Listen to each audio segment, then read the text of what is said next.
चलिए आज का जो टॉपिक है principle and method of plant disease management. ठीक है, जो प्लांट डिसीज का जो मैनेजमेंट करते हैं तो वो कैसे करेंगे आज के टॉपिक में कवर करेंगे। तो मैनेजमेंट और कंट्रोल जो वर्ड है वो दो अलग अलग चीज़ है। कंट्रोल में हम पैथोजन का डायरेक्ट कंट्रोल करते हैं केमिकल के थ्रू, और जो मैनेजमेंट है मैनेजमेंट में हम जो प्लांट डिसीज मैनेजमेंट के 6 प्रिंसिपल हैं उसको अप्लाई करते हैं। तो आज जो हम बात करेंगे वो मैनेजमेंट की बात करेंगे।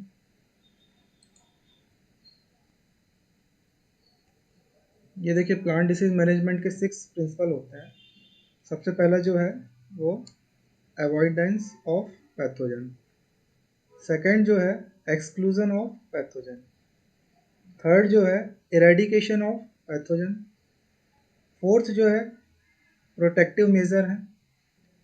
फिफ्थ जो है development of resistance in host. और लास्ट जो है वो थेरेपी ऑफ डिसीज्ड प्लांट। सबसे पहले हम देखते हैं अवॉइडेंस ऑफ द पैथोजन। इसका क्या मतलब है? It involves tactics that prevent the contact of the pathogen on susceptible stage of the plant and favorable condition for the pathogen। ठीक है, तो अवॉइडेंस का जो मतलब है कि जो पैथोजन है उसको होस्ट से कांटेक्ट होने से रोकना है। ठीक है, जब जो पैथोजन है होस्ट के कांटेक्ट में ही नहीं आएगा तो डिसीज नहीं होगी। इसके लिए अलग अलग मेथड है, जैसे selection of geographic area. Geographic area का सिलेक्शन बहुत ज़रूरी है। ऐसे एरिया का सिलेक्शन करना है जिसमें पहले से कोई डिसीज़ ना हो, और अगर डिसीज़ आ रही है तो उसको अपन को अवॉइड करना है। Selection of the field. जब किसी भी क्रॉप की हम सोइंग करते हैं तो सोइंग से पहले हम फील्ड को देख लें कि जो फील्ड का जो सिलेक्शन कर रहे हैं वो फील्ड ठीक है या नहीं है, उसमें पहले से ही कोई पैथोजन तो नहीं है, कोई डिसीज़ तो नहीं आ रही है। इस प्रकार का हम सबसे पहले सिलेक्शन ऑफ द फील्ड करेंगे। उसके बाद choice of time of sowing. जो सोइंग का टाइम है, जो भी क्रॉप है उसकी सोइंग जो करते हैं उसका जो सोइंग टाइम है ये बहुत ही महत्वपूर्ण होता है। जब भी किसी क्रॉप की सोइंग करते हैं तो जब सोइंग के बाद जो जर्मिनेशन होता है उसका जो 3-4 महीने का जो पीरियड रहता है, 4 महीने में ही बीच में डिसीज़ का ऑकरेंस होता है। तो डिसीज़ भी जो होती है वो पैथोजन का जो अटैक है पर्टिकुलर स्टेज पे होता है। अगर हम क्रॉप की सोइंग में अगर थोड़ा सा फेर बदल कर देंगे, जैसे अर्ली सोइंग कर दें, तो मान लो अर्ली सोइंग कर रहे हैं मटर की, पी की अर्ली सोइंग कर रहे हैं, तो आपको मालूम है कि जब पी मैच्योर होता है लगभग दिसंबर के टाइम पे, नवंबर के टाइम पे जब बहुत ज़्यादा ठंड पड़ती है उस समय क्या होता है कि पाउडर मिल्ड्यू आती है। तो अगर हम अर्ली सोइंग कर देंगे तो वो जो पाउडर मिल्ड्यू है उससे हमारी क्रॉप बच जाएगी। ठीक है, इसी प्रकार डिसीज स्कैप है। डिसीज स्कैप का भी वही मतलब है कि पैथोजन का अगर अटैक हो रहा है तो ऐसी वैरायटी का डेवलप करना है कि जो वैरायटी अर्ली हो, पैथोजन का जो पीरियड हो उस पीरियड से पहले ही क्रॉप मैच्योर हो जाए। Selection of seed. ऐसे सीड का सिलेक्शन करना है जो हेल्दी हो, डिसीज फ्री हो। डिसीज जो सीड है उसमें दो प्रकार की जो डिसीज आती है, एक होती है इंटरनल, दूसरी होती है एक्सटर्नल। तो जो सीड है वो दोनों प्रकार की डिसीज से फ्री होना चाहिए, इंटरनल और एक्सटर्नल दोनों। फिर मॉडिफिकेशन ऑफ कल्चरल प्रैक्टिसेस। जो हमारी जो कल्चरल प्रैक्टिसेस होती हैं, जो सीड फील्ड की प्रिपरेशन से हार्वेस्टिंग तक जो भी प्रैक्टिस होती हैं वो कल्चरल प्रैक्टिस कहलाती हैं। तो वो कल्चरल जो प्रैक्टिस है उनमें मॉडिफिकेशन करना है। मॉडिफिकेशन में जैसे सैनिटेशन है। सैनिटेशन का मतलब ये है कि जब हम फील्ड का प्रिपरेशन कर रहे हैं तो फील्ड में अगर कोई भी पुराने क्रॉप रेसिड्यूज हैं, जो पुराने अवशेष हैं, उनको हमको नष्ट करना है। नष्ट करना मतलब फील्ड में आग नहीं लगाना है, बर्निंग नहीं करनी है, उनको दूसरे तरीकों से उसको ख़त्म करना है। दूसरा है टिलेज। टिलेज जब हम फील्ड में प्लोइंग करते हैं, प्लोइंग करने की जो मेथड होती है उसको टिलेज बोलते हैं। जब हम टिलेज करते हैं तो क्या होता है कि जो हमारी जो सॉइल है वो भुरभुरी हो जाती है। भुरभुरी होने से क्या होता है कि एरेशन काफ़ी अच्छा हो जाता है, सॉइल में जो एयर है और जो सनलाइट है, टेम्परेचर है सॉइल का काफ़ी बढ़ जाता है, जिससे भी बहुत सारे पैथोजन ख़त्म हो जाते हैं, किल हो जाते हैं। फिर crop rotation. Crop rotation, crop rotation मतलब कि फसलों को अदल बदल के लेना, एक ही लगातार क्रॉप नहीं लेना है। मान लो पूरा थ्रू आउट द ईयर एक ही क्रॉप नहीं लेना है, क्रॉप को बदल बदल के लेना है। इवन नेक्स्ट ईयर अगर खरीफ में अगर कोई क्रॉप ली थी तो वो बदल के लेना है, दूसरी क्रॉप लेना है, इसको बोलते हैं क्रॉप रोटेशन।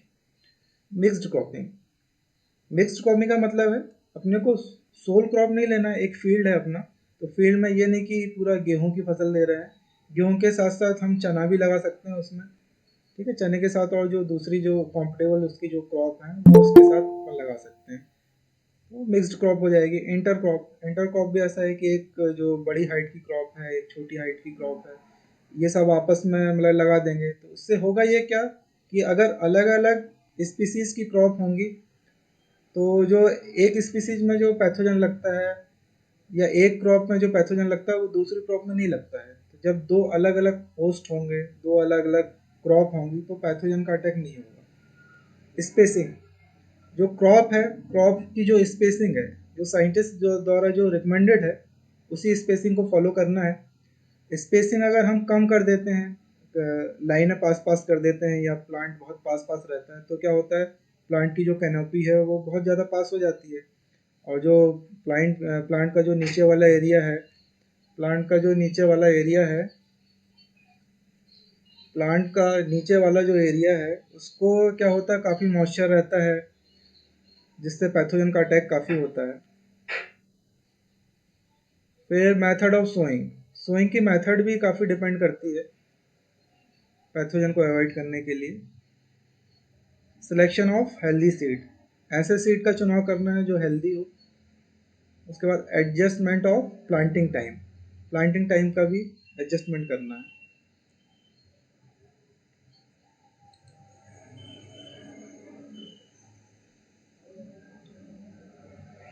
उसके बाद जो सेकंड प्रिंसिपल है, eradication of plant pathogen. Eradication का क्या मतलब है, it involve elimination of the pathogen once it has become establish on a plant और इन अ फील्ड, ठीक है।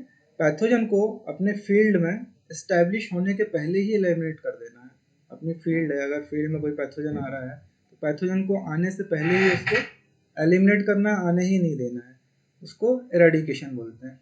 अब इरेडिकेशन की क्या क्या मेथड होती हैं, और इरेडिकेशन के पहले ये सेकंड मेथड पे जाते हैं। ये सेकंड मेथड जो है, exclusion of the pathogen.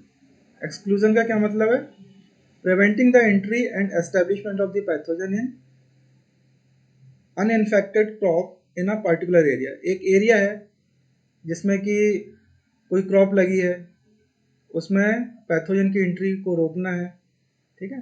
Uninfected field है, उसको इन्फेक्टेड नहीं बनाना है।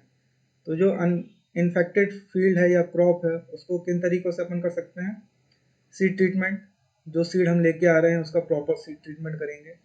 इस सीड में हो सकता है डिसीज्ड हो, इंटरनली एक्सटर्नली दोनों प्रकार की डिसीज हो सकती है, तो सीड ट्रीटमेंट जरूरी है। सीड ट्रीटमेंट के बाद infection and inspection and certification. जो सीड अपन जहाँ से लेके आते हैं वो सीड को अपन पहले देख लें कि प्रॉपर वो सर्टिफाइड है या नहीं है, या जहाँ पे सीड तैयार होता है उसका प्रॉपरली इंस्पेक्शन होता है कि नहीं होता है। इंस्पेक्शन और सर्टिफिकेशन ये गवर्नमेंट एजेंसीज होती हैं वो करती हैं। तो उस जो सीड बेचने वाला है या जो कंपनी है उसको सर्टिफिकेट मिला है कि नहीं मिला है, कि उसकी क्रॉप का प्रॉपरली सर्टिफिकेशन है कि नहीं है। उसके बाद है प्लांट क्वारंटाइन। प्लांट क्वारंटाइन आप लोग समझते हैं जैसे कि ये इन पहले जो इंडिया में जो पहली बार आया in India, plant quarantine rules and regulation were issued under the destructive insects and paste act, इसको बोलते हैं DIPA। ये 1914 में आया है, ठीक है। 1914 में आया था ये प्लांट क्वारंटाइन। प्लांट क्वारंटाइन के तीन टाइप होते हैं, आप देख रहे हैं। डोमेस्टिक क्वारंटाइन होता है। डोमेस्टिक क्वारंटाइन क्या होता है कि डोमेस्टिक क्वारंटाइन यानी कि जैसे इंडिया है, इंडिया में कोई एरिया है, मान लो कि ये एग्जांपल दिया wart of potato present in Darjeeling area of west Bengal. तो जो वेस्ट बंगाल का दार्जिलिंग वाला जो एरिया है वहाँ पे जो पोटैटो की जो क्रॉप लगती है उसमें वर्ट डिसीज आती है, वर्ट डिसीज ऑफ पोटैटो ये आती है। तो ये डोमेस्टिक क्वारंटाइन बना हुआ है कि वहाँ के जो आलू हैं वो दूसरी जगह सप्लाई नहीं होंगे, कि वहाँ पे क्या होता है, वर्ट आता है, तो ये डोमेस्टिक क्वारंटाइन हो जाएगा। रेगुलेटरी क्वारंटाइन और फॉरेन क्वारंटाइन, अब जैसे डोमेस्टिक था ये केवल इंडिया में अप्लाई था, इंडिया के जो डिफरेंट स्टेट हैं उसके लिए अप्लाई था, और ये फॉरेन कंट्री के लिए अप्लाई होगा, रेगुलेशन क्वारंटाइन और फॉरेन क्वारंटाइन। इसमें क्या होगा, फॉरेन क्वारंटाइन में अगर कोई भी मटेरियल जो है इंडिया से दूसरी जगह जा रहा है तो प्रॉपरली, जैसे अगर बाई एयर जा रहा है, तो एयरपोर्ट में उसकी चेकिंग होती है, चेकिंग होगा, चेकिंग होने के बाद ही कोई मटेरियल दूसरी कंट्री में जाएगा। या फिर समुद्र के रास्ते अगर जा रहा है तो सी में भी बहुत सारे जो पोर्ट्स जो होते हैं वहाँ पे भी चेकिंग होती है, या ज़मीन के रास्ते या रेलवे के माध्यम से अगर जा रहा है तो भी ये सभी जगह पे चेकिंग होती है। तो ये फॉरेन कंट्री के लिए क्वारंटाइन होता है। अब कुछ ऐसे जो क्रॉप हैं या डिसीज हैं जो टोटली बिल्कुल रिस्ट्रिक्टेड है, उसके लिए थर्ड वाला एक्सक्लूसिव क्वारंटाइन और embryo, total restriction on import and export of agriculture communities. ये आपको ये डिसीज दी गई हैं, ये इनका बिल्कुल टोटली बैन है, ये कि कहीं पे भी ना लाया जा सकता ना ले जा सकता है। ये कुछ एपिडेमिक से जो कॉफ़ी रस्ट है, कॉफ़ी रस्ट जो इंडिया में जो आया था, इंडिया में कहाँ से आया था, श्रीलंका से आया था। 1879 में ये जो कॉफ़ी रस्ट है ये इंडिया में श्रीलंका से आया था। उसके बाद लेट ब्लाइट ऑफ पोटैटो, ये यूरोप से आया था इंडिया में 1883 में। फ्लैग स्मेट ऑफ वीट, ये ऑस्ट्रेलिया से आया था 1906 में। फिर डाउनी मिल्ड्यू ऑफ ग्रेप, ये भी कहाँ से आया था, यूरोप से आया था 1910 में। इसके बाद eradication of insect vector. Insect vector जैसे आप जानते हैं कि वायरस जो डिसीज होती है, वायरस डिसीज के फैलने के लिए, स्प्रेड के लिए एक वेक्टर की ज़रूरत पड़ती है। वो वेक्टर क्या होता है, इंसेक्ट होता है। अगर हम ये इंसेक्ट को ही ख़त्म कर देंगे तो जो वायरस जो है वो प्लांट में नहीं आएगा, क्योंकि वायरस के वेक्टर को हम ख़त्म कर दे रहे हैं। तो ये मेथड है इरेडिकेशन ऑफ इंसेक्ट वेक्टर। उसके बाद थर्ड मेथड जो है इरेडिकेशन ऑफ पैथोजन। पैथोजन को हम ख़त्म कर रहे हैं। पैथोजन को कैसे ख़त्म करेंगे, बायोलॉजिकल कंट्रोल के द्वारा अपन ख़त्म कर सकते हैं।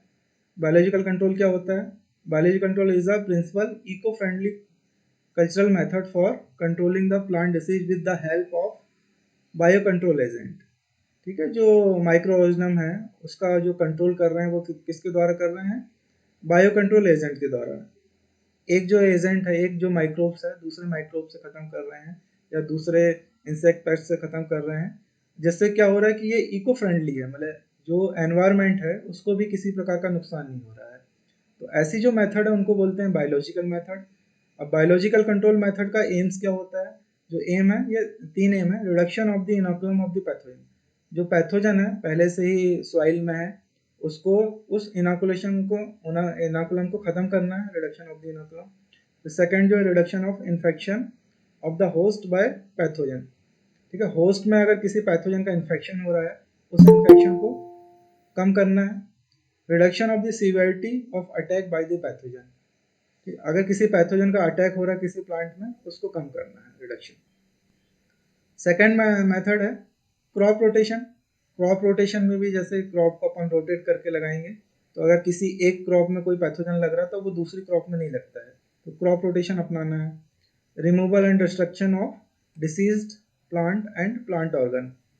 ऐसे प्लांट या प्लांट का कोई पार्ट जो कि डिसीज्ड हो, पहले से उसमें डिसीज लगी हो, उसको उखाड़ के फेंक देना है। फेंकना नहीं है बल्कि उसको बर्न कर देना है। Destruction, removal and destruction of deceased plant. फिर रोगिंग ऑफ डिसीज प्लांट, ये जो रिमूवल है और डिस्ट्रक्शन है उसमें रोगिंग ऑफ डिसीज प्लांट। अपनी जो फील्ड है उसमें अगर कुछ अपने को डिसीज प्लांट दिख रहे हैं तो उसको निकालना है। जो प्लांट निकालते हैं उसको बोलते हैं रोगिंग, तो रोगिंग ऑफ डिसीज प्लांट।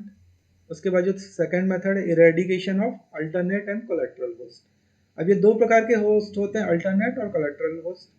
ठीक है, अगर एक ही स्पीसीज का प्लांट है तो वो अल्टरनेट हो जाएगा, और जो अलग दूसरी स्पीसीज का प्लांट है तो वो कोलेट्रल होस्ट हो जाएगा। तो इन दोनों होस्ट को उखाड़ के अलग करना इरेडिकेशन कहलाता है। सैनिटेशन, वही साफ़ सफाई, खेत की साफ़ सफाई रखना है, अपनी जो बंड्स वगैरह हैं, मेड़ वगैरह जो है उनकी प्रॉपरली साफ़ सफाई करना है। इसके बाद heat and chemical treatment of deceased plant. अगर डिसीज्ड प्लांट है, डिसीज्ड प्लांट अगर कोई भी क्रॉप है, अगर ट्रांसप्लांटिंग वाली क्रॉप है, जैसे पैडी है, पैडी की नर्सरी तैयार करते हैं जब नर्सरी तैयार हो जाती है तो उस प्लांट्स को मेन फील्ड में ट्रांसप्लांट करते हैं। तो जो नर्सरी है, नर्सरी से अपन प्लांट उखाड़ते हैं, तो उखाड़ने के बाद जो उसकी जो जड़ है, रूट है, उसका केमिकल से ट्रीटमेंट कर लेना, केमिकल सोल्यूशन बना के उसकी रूट्स को डुबा कर ट्रीटमेंट करके ही मतलब कि आगे उसको ट्रांसप्लांट करें। तो इस प्रकार का एक केमिकल ट्रीटमेंट हो जाएगा। हीट ट्रीटमेंट, बहुत सारे जैसे हीट ट्रीटमेंट होते हैं, जैसे गन्ने में आपने देखा होगा कि गन्ने में रेड रॉट हो जाता है, लाल सड़न हो जाता है, तो उसका क्या करते हैं कि अपन हॉट वाटर ट्रीटमेंट करते हैं, गर्म पानी से उपचार करते हैं। तो गर्म पानी में क्या होता है कि अगर गर्म पानी जो है 50 से 52 डिग्री सेंटीग्रेड टेम्परेचर का कोई भी पानी है, पानी को गर्म करके उसमें गन्ने के जो छोटे छोटे टुकड़े रहते हैं जिनको फील्ड में लगाना है, उनको हॉट वाटर से ट्रीटमेंट करते हैं, तो ये हीट ट्रीटमेंट हो जाता है। उसके बाद सॉइल ट्रीटमेंट, सॉइल ट्रीटमेंट में जैसे समर डीप फ्लोइंग हो जाएगा, गर्मियों में गहरी जुताई कर दें तो भी बहुत सारे पैथोजन का रेडिकेशन हो जाएगा। तो सॉइल सोलराइजेशन है, सॉइल सोलराइजेशन भी वही है कि अगर डीप फ्लोइंग कर देंगे, फील्ड अपना एक्सपोज हो जाएगा, और गर्मियों में बहुत ज़्यादा हीट रहती है, सनलाइट रहती है, डायरेक्ट सॉइल में पड़ती है, जिसके कारण क्या होता है सॉइल में जो पैथोजेंस है या इंसेक्ट्स के एग वगैरह हैं या लार्वी हैं या प्यूपा वगैरह हैं, वो सारे नष्ट हो जाते हैं।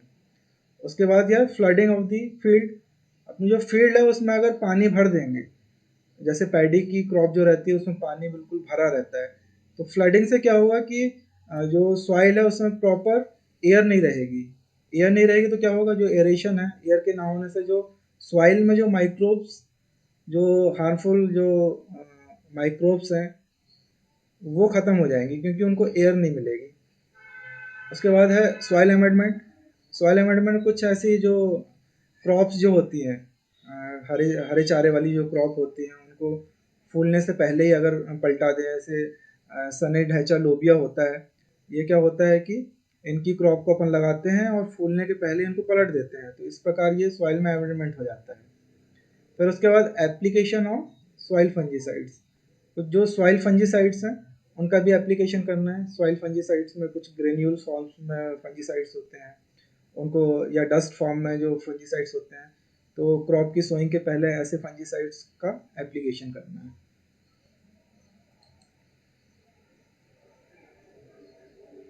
उसके बाद जो नेक्स्ट जो मेथड है, ये प्रोटेक्टिव मेजर है। प्रोटेक्टिव का क्या मतलब है, protective cover for plant to face infectious pathogen. अपने जो प्लांट को उसको प्रोटेक्शन देना है, प्रोटेक्शन देना है ताकि जो पैथोजन है, पैथोजन से उसको प्रोटेक्शन मिल सके। अब ये जो प्रोटेक्शन है प्लांट को अपन किस तरीके से दे सकते हैं, पहला हो जाएगा केमिकल ट्रीटमेंट। केमिकल ट्रीटमेंट से हम उसको प्रोटेक्शन दे सकते हैं। केमिकल ट्रीटमेंट में क्या होगा, seed treatment with thiram plus carbendazim. Thiram और कार्बेंडाजिम 2:1 के रेशियो में सीड ट्रीटमेंट करना है। थायराम आप लोग जैसे जानते होंगे, थायराम जो है ये कॉन्टैक्ट है, और कार्बेंडाजिम जो है वो सिस्टमिक है। तो कॉन्टैक्ट प्लस सिस्टमिक दोनों जो फंजीसाइड है, इससे हम सीड ट्रीटमेंट करेंगे, तो सीड में किसी भी प्रकार की जो इंटरनल और एक्सटर्नल सीड बोर्न जो डिसीज़ है वो ख़त्म हो जाएगी।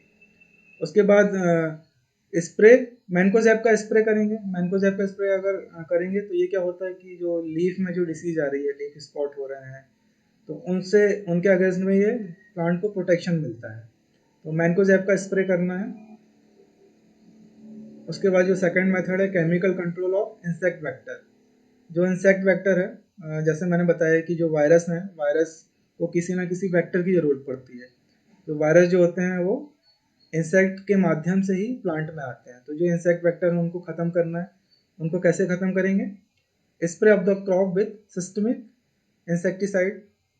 ठीक है, कोई भी जो सिस्टमिक इंसेक्टिसाइड है उसका एप्लीकेशन करेंगे हम, तो उससे क्या होगा कि जैसे लीफ फ्लाई वगैरह हैं, ठीक है, या हॉपर वगैरह हैं, इनसे क्या होता है कि मोज़ेक आता है।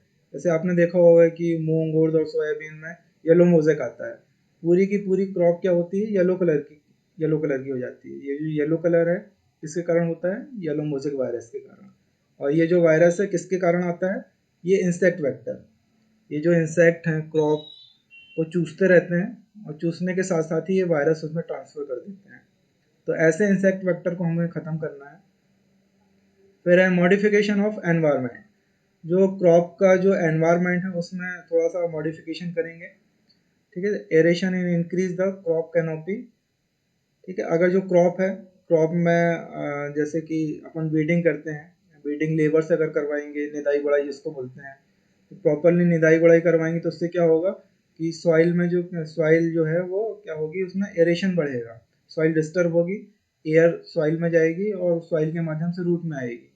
तो जब ये रूट में आएगी तो जो सॉइल बॉर्न पैथोजन है, सॉइल बॉर्न पैथोजन को क्या चाहिए कि ह्यूमिडिटी चाहिए, बहुत ज़्यादा ह्यूमिडिटी चाहिए। तो क्या होगा कि जब सनलाइट पड़ेगी, एयर पड़ेगी तो ह्यूमिडिटी कम होगी, ह्यूमिडिटी जैसे कम होगी तो प्लांट्स का जो पैथोजन का डेवलपमेंट है वो रुक जाएगा, और पैथोजन के लिए क्या हो जाएगा, वो कंडीशन जो रहेगी वो अनफेवरेबल हो जाएगी। प्रॉपरली सॉइल का ड्रेनेज करना है, पानी अगर फील्ड में कहीं भर रहा है तो पानी निकालते रहना है, ठीक है। Changing the time of sowing, sowing का टाइम चेंज करना है, प्रॉपर इरिगेशन प्रैक्टिस अप्लाई करना है। इसके बाद modification of host nutrition. Host जो है, होस्ट आप समझते हैं कि प्लांट है या क्रॉप है, उसको होस्ट बोलते हैं। होस्ट की जो न्यूट्रेंट की जो रिक्वायरमेंट होती है वो अलग होती है और पैथोजन की अलग होती है, ठीक है। बहुत सारे जो पैथोजन है होस्ट में पर्टिकुलर होस्ट पे अटैक करते हैं, पर्टिकुलर क्रॉप का पर्टिकुलर पैथोजन होता है, वो पैथोजन उसमें इसलिए अटैक करता है क्योंकि उसको वहाँ से न्यूट्रिशन मिलता रहता है। अगर होस्ट में न्यूट्रिशन अगर थोड़ा सा फेरबदल कर दें तो वो जो पैथोजन है उसमें अटैक नहीं करेगा। जैसे ये एग्जांपल दिया हुआ है जैंथोमोनास एक्सोनिपोडिस, तो ये appear in higher severity in plant on high pH soil mainly associated with lower concentration of. अगर प्लांट में मैंगनीज, कॉपर, ये जो न्यूट्रिशन है इसका अगर जो कंसंट्रेशन ये कम रहेगा और नाइट्रोजन का कंसंट्रेशन ज़्यादा रहेगा तो क्या होगा कि ये बैक्टीरियल डिसीज का इन्फेक्शन ज़्यादा होगा, क्योंकि जो पैथोजन है उसको भी सर्वाइव करने के लिए न्यूट्रिशन चाहिए, और वो न्यूट्रिशन कहाँ से मिलते हैं, प्लांट से मिलते हैं।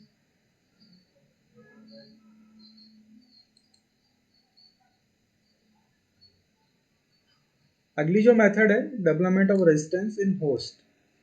जो होस्ट प्लांट है उसमें रेजिस्टेंस डेवलप करना है, ठीक है। Development and utilisation of host plant remain the most viable, environmentally safe, ecologically sound and also less expensive technique. अगर होस्ट में हम रेजिस्टेंस डेवलप कर देते हैं तो क्या होता है, ये एनवायरमेंट फ्रेंडली हो जाएगा, एनवायरमेंट को किसी प्रकार का नुकसान नहीं हो जाएगा, इकोलॉजी को भी किसी प्रकार का नुकसान नहीं हो रहा है, और ये क्या कम खर्चीली टेक्निक है। एक बार अगर रेजिस्टेंट वैरायटी बन जाती है तो वो कम से कम 4-5 साल तक बहुत अच्छी चलती है। तो जो होस्ट है उसमें रेजिस्टेंस अपने को डेवलप करना है। ये रेजिस्टेंस कैसे डेवलप होगा, selection and hybridisation for disease resistance.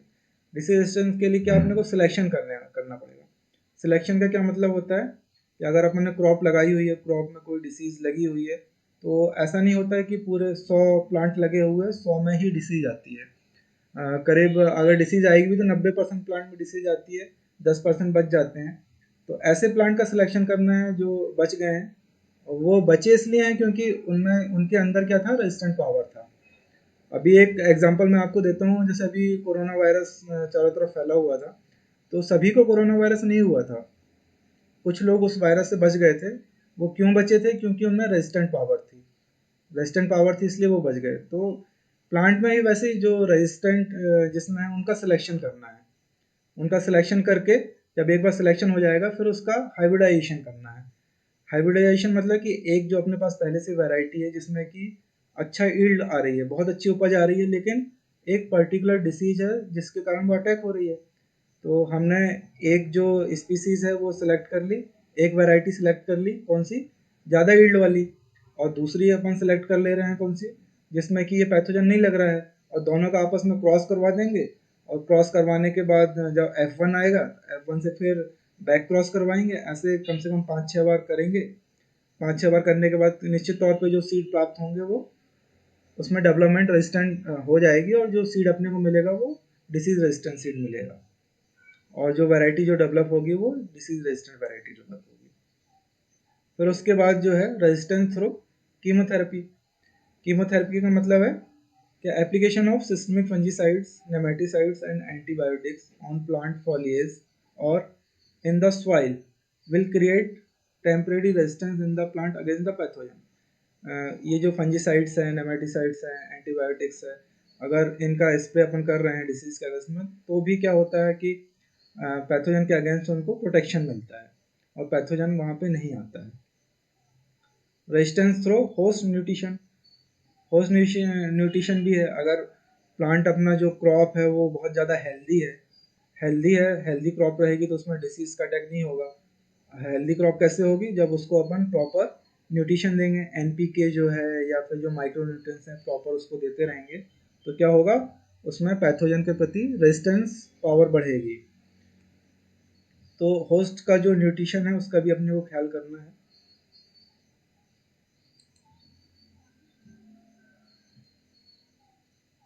उसके बाद थेरेपी ऑफ डिसीज्ड प्लांट। जो डिसीज्ड प्लांट है, प्लांट में अगर डिसीज आ गई है, अब उसको कैसे ठीक करना है, कैसे उसकी थेरेपी करना है। Generally cure of the disease plant और plant part in most crop is not possible. ठीक है ना, क्रॉप में अगर एक बार कोई डिसीज आ गई तो उसको क्योर करना बड़ा पॉसिबल नहीं होता है, बहुत मुश्किल से होता है। But some crop and fruits tree have been successfully therapy by the chemical and physical treatment. परंतु मतलब कुछ प्लांट्स होते हैं, जैसे बड़े बड़े प्लांट होते हैं, पेरिनियल प्लांट्स होते हैं, अगर उनके किसी एक पार्ट में अगर कोई डिसीज आ गई है तो वो प्लांट की डगाल, जैसे नींबू में अगर विल्ट आ रही है तो विल्ट क्या होता है, किसी एक डगाल में आता है तो वो डगाल को हम प्रॉपरली काट देंगे। काटने के बाद वहाँ पे जहाँ से अपन ने काटा हुआ है वहाँ पे फंजीसाइड्स का पेस्ट वगैरह लगा देंगे, तो क्या होगा कि वो प्लांट्स को क्योर मिल जाएगी, वो प्लांट मरने से बच जाएगा। ठीक है, तो उसी में जैसे कीमोथेरेपी है, chemical treatment applied to eliminating the pathogen from the infected part.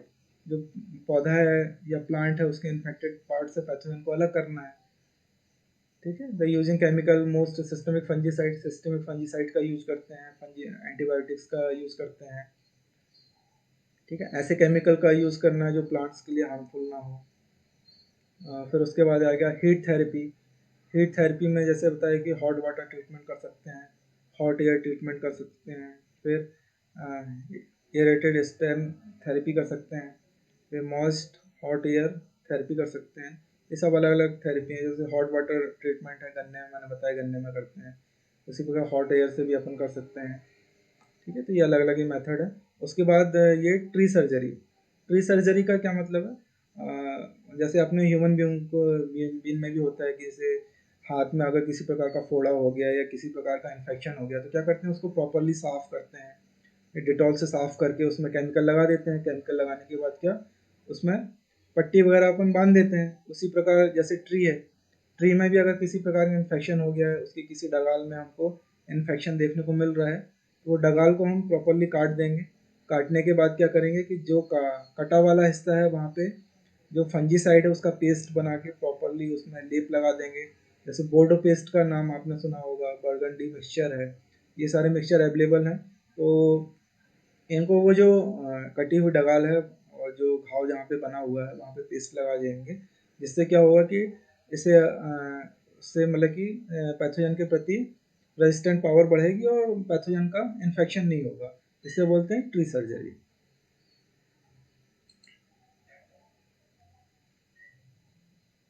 Thank you.